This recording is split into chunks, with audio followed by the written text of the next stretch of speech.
Jack, good luck. Let us know when you've reached the Astrea. Copy that.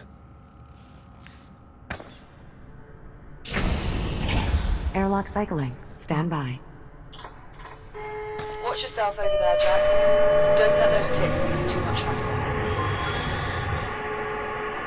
I'm actually more concerned that I'll somehow damage the FTL and destroy the ship. And now so am I. No need for concern, Jack. I'll be there to supervise. I've never had an FTL overload on my watch. Really only takes one, though, doesn't it? Just be careful, Jack. And before you ask, yes. That's an order.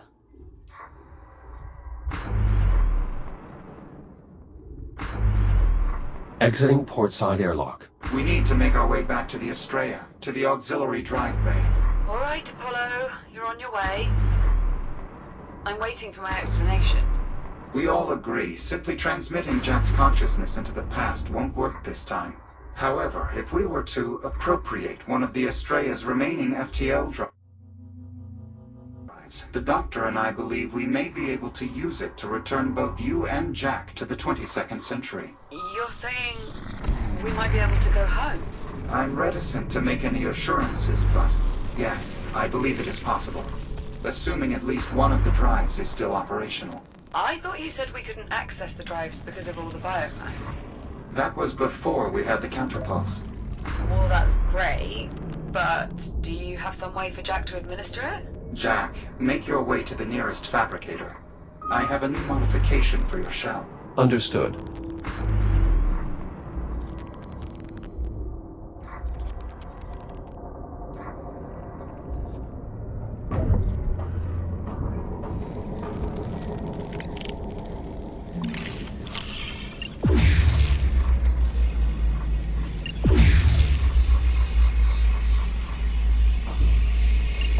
Shields at 50%.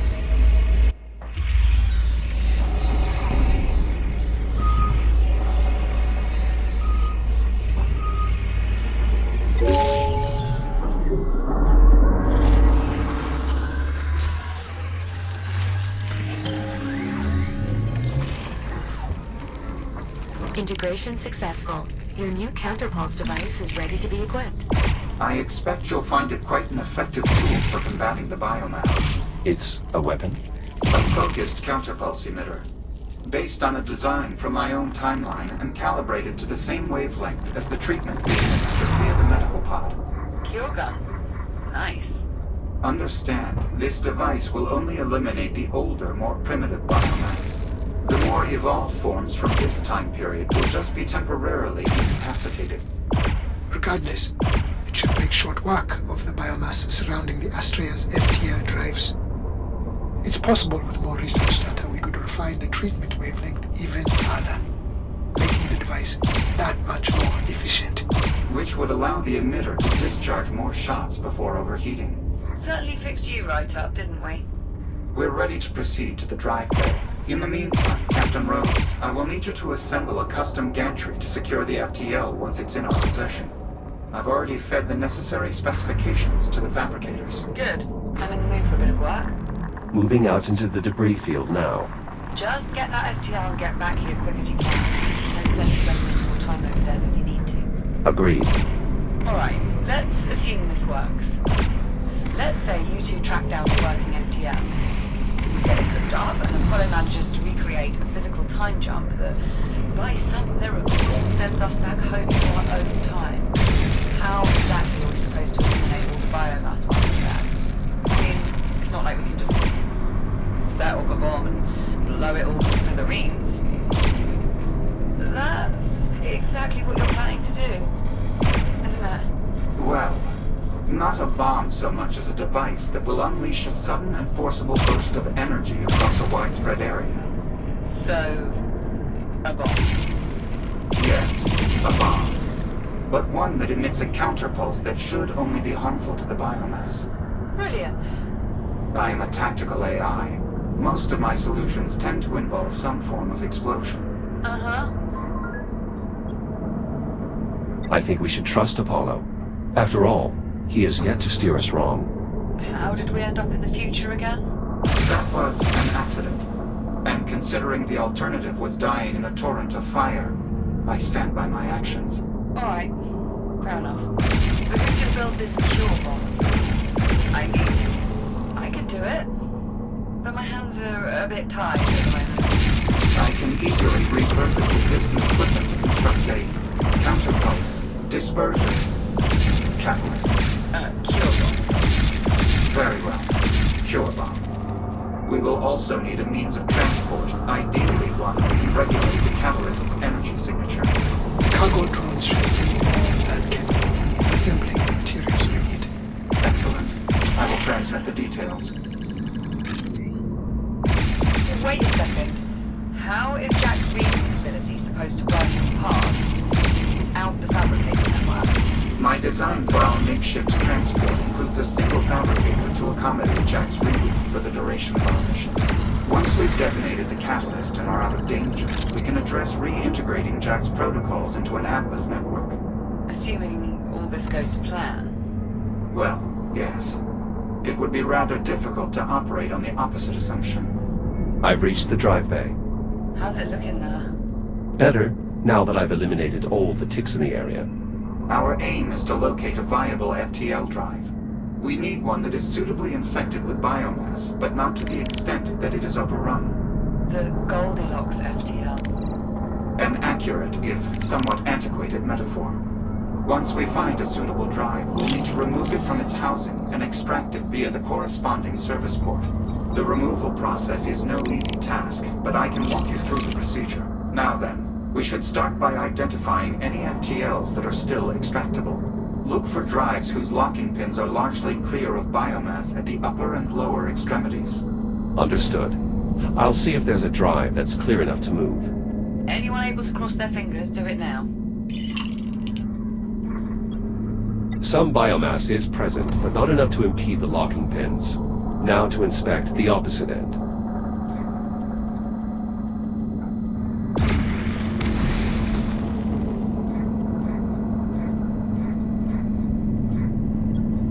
The locking pins on this end also appear to be free of any obstruction. Confirmed. Cursory inspection verified. Internal biomass growth is also suitable for our needs. Is that our winner? It certainly appears so. So we're good to go. Nearly. The FTL will first need to be primed, which requires filling the drive with an ionized fluid and stimulating a hybrid voltaic reaction. Is that as dodgy as it sounds? Priming the drive is a fairly standard procedure. Moving a drive after it's been primed is most certainly not. How do we start the procedure?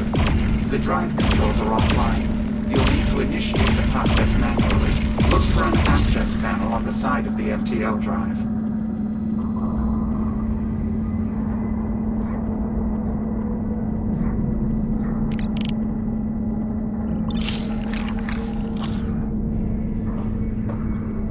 Access panel located.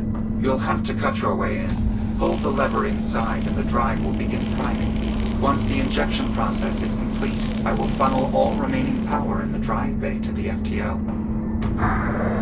Drive priming initiated. Injection complete. I will now attempt to create a sustained reaction by applying any remaining power. Stand by.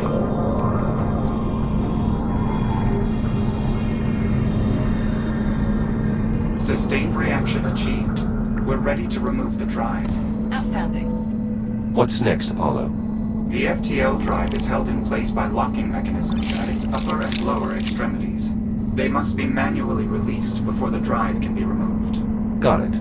I'll release the locks. The release mechanisms are housed within the drive moorings at both the top and bottom of the chamber. You'll need to cut your way in. Understood. I've gained access to the drive locking mechanisms. The release control is located on the drive itself, between the locking pins. Upper locking mechanism released. Good. Once you release the lower lock, the drive should come free.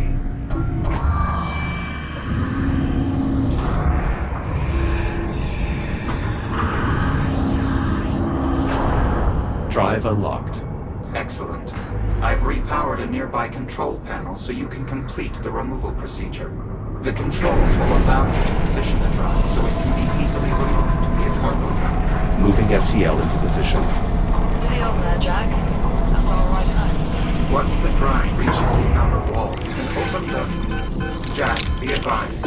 Ticks inbound. Stand by. I'll deal with them.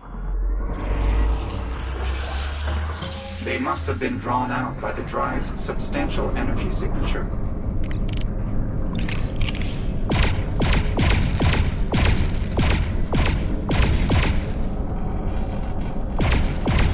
Tick threat neutralized. Resuming removal process at the control terminal.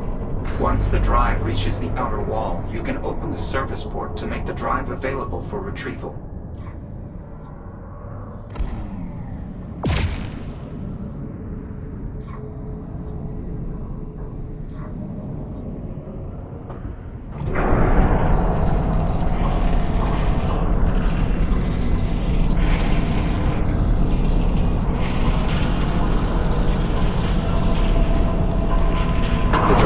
In position.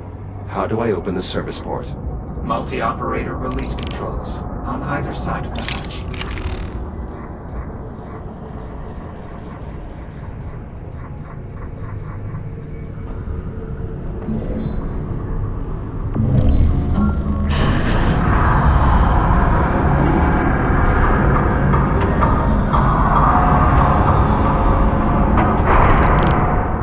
Removal process complete. The FTL drive is ready to be extracted. Good work, Jack. Drones are on their way. Copy that.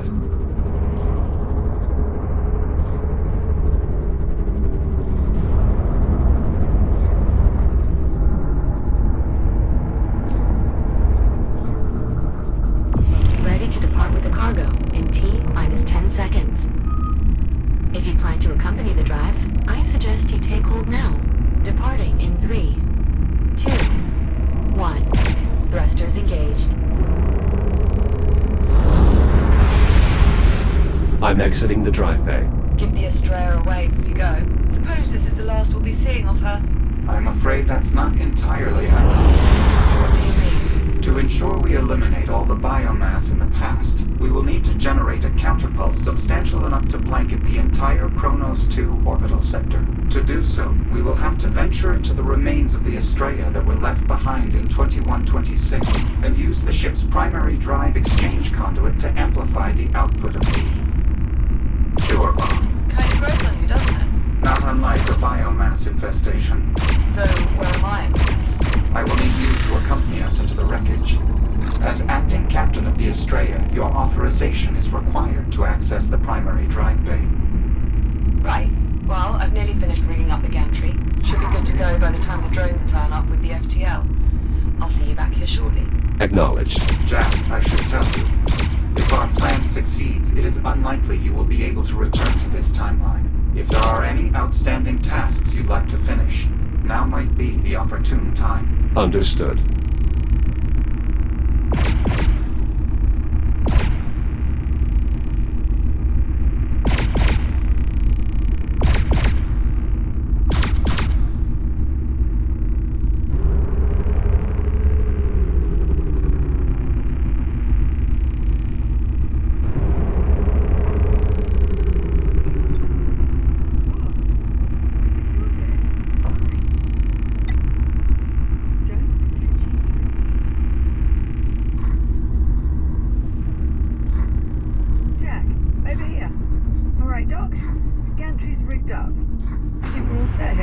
Jack, I want to remind you again. Once we start this process, we are effectively locked in. Your shell will be exclusively paired to the fabricator on the rear of the transport rig. If you exceed its range, you will be forced to reboot. If you have any remaining tasks you'd like to address, this is your final opportunity. Yes, I believe I could use a little more time. There's still more of the station I'd like to investigate. Certainly. In the meantime, we will continue our preparations. Just come let us know when you're all squared.